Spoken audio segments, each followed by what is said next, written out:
देखिए हर खबर यहीं पर, सब्सक्राइब कीजिए TV9 भारतवर्ष। लेकिन एक सवाल है जो एडमिनिस्ट्रेशन के लिहाज से बड़ा ऐसा सवाल है जो बड़ा कंफ्यूज करता है लोगों को। सर, मैं आप सभी लोगों से एक चीज पूछ रहा हूं, प्लीज मुझे बताइएगा। शुरुआत करूंगा तनवीर जफर अली साहब से। सर, मुख्यमंत्रियों की जो प्रधानमंत्री के साथ बैठक हुई, केरल के मुख्यमंत्री उन्होंने सुझाव दिया कि रेड जोन छोड़कर लॉकडाउन में ढील देने का फैसला राज्य सरकारों पर छोड़ना चाहिए। तेलंगाना के मुख्यमंत्री के चंद्रशेखर राव ने कहा कि यात्री ट्रेन सेवा को शुरू नहीं करना चाहिए। पंजाब के मुख्यमंत्री ने कहा वायरस लॉकडाउन को बढ़ाने की मांग की है।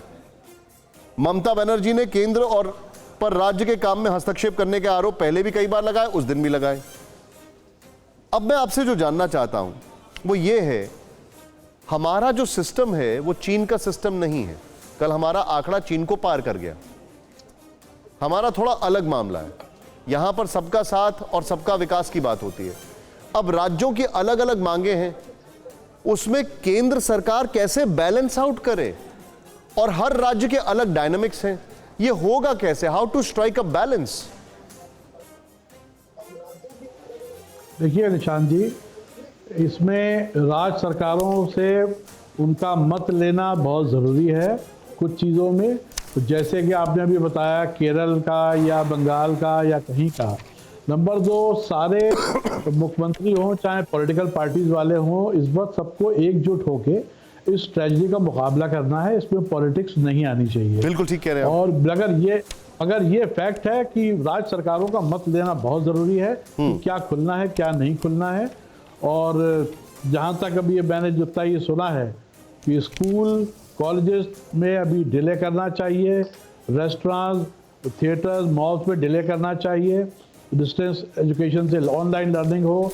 और जहाँ तक ऑफिसेज और फैक्ट्रीज की बात है, उनमें ज़रूर सोशल डिस्टेंसिंग के साथ शुरू होना चाहिए। लेकिन मैं यहाँ एक बात और उठाऊंगा जो हमारे यंग फ्रेंड कोहली साहब ने बताई थी फूड डिलीवरी के बारे में। देखिए, फूड डिलीवरी का मैं एक छोटा सा पॉइंट आपको बता रहा हूँ। फॉर एग्जांपल स्विगी हो चाहे जोमेटो हो, they are not very big 5 star hotels और बहुत हाइजीनिक कंडीशन वाले। They are only delivery agencies. Understood. वो अपने अपने वेंडर से सामान लेते हैं। नाउ वो वेंडर जो कुक है वो बना रहा है, वो इन्फेक्टेड है या नहीं किसी को नहीं मालूम। जो पैकिंग कर रहा है वो इन्फेक्टेड है या नहीं किसी को नहीं मालूम। सिर्फ डिलीवरी बॉय आपके पास पैक वो लेके आता है। तो अगर ऐसा किया भी जाए तो जो अंदर का स्टाफ है उसके लिए बड़े स्ट्रिंजेंट लॉज हों कि अगर unless they have a certificate कि वो कोविड नेगेटिव हैं, they should not be allowed inside. बिना उसके बहुत दिक्कत हो जाएगी। एक जोमेटो को डिलीवरी बॉय ने पूरे घर को इन्फेक्ट कर दिया था। सर, पूरे घर नहीं, पूरे मोहल्ले को इन्फेक्ट कर दिया। सर, पूरे मोहल्ले को इन्फेक्ट कर दिया। वो आप बिल्कुल ठीक फरमा रहे हैं। और मेरा सवाल ये है शक्ति जी से। शक्ति जी, मुझे प्लीज एक्सप्लेन करें। शरद जी, मैंने सुनी आपकी बात, मैं जरूर आ रहा हूं आपके पास। I definitely come to you sir. Shakti ji, मुझे ये चीज एक्सप्लेन करें कि राज्यों के साथ कैसे समन्वय किया जाए कि छोटे छोटे इश्यूज पे ना तो पॉलिटिक्स हो, क्योंकि चाहे वो मजदूर का मसला हो या जो भी चीजें सामने आए, और दूसरे हर राज्य की अलग नीड है। तो होम मिनिस्ट्री अलग अलग गाइडलाइंस तो इशू कर नहीं सकती। थोड़ी देर में गाइडलाइंस आ जाएंगी, क्या किया जाएगा? नहीं, एक ब्रॉड सेट ऑफ गाइडलाइंस आनी चाहिए भारत सरकार से। और जो डिटेल्स है, अब जैसे रेड जोन का कितना होना चाहिए, पहले था पूरा देश रेड जोन हो गया था, फिर हम जिले पर आ गए। अब जिले से गिरा के छोटा छोटा मोहल्ले में कर रहे हैं। तो वो हर लोकलाइज आपको करना पड़ेगा जी में ना हो तो एक जगह की बीमारी दूसरे जगह ना चली जाए। ये संतुलन लाना पड़ेगा, मगर राज्य को साथ लेके चलना पड़ेगा। केंद्र सरकार अकेले नहीं कर पाएगी, और राज्य सरकार अगर सोचे कि हम सबसे अलग हो जाए, वो भी प्रॉब्लम है। तो उसको भी रोकना पड़ेगा, नहीं तो बीमारी फैलेगी। तो इस तरह से पॉलिटिक्स में, डेमोक्रेसी में थोड़ा समन्वय और संतुलन की बहुत आवश्यकता। Point noted. मैं चाहूंगा कि रजनीश जी को कनेक्ट करें।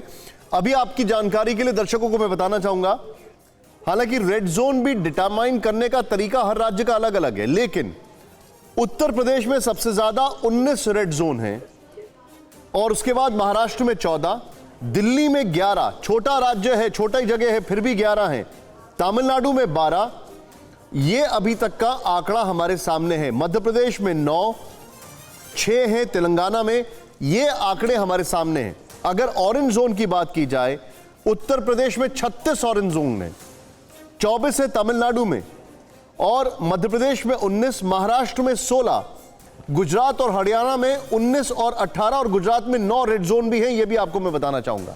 तो ये वो चीजें हैं जो हमारे सामने बड़ी ग्लेरिंग चीजें हैं। फिक्र आपकी, सोमवार से शुक्रवार रात 9 बजे सिर्फ TV9 भारतवर्ष पर।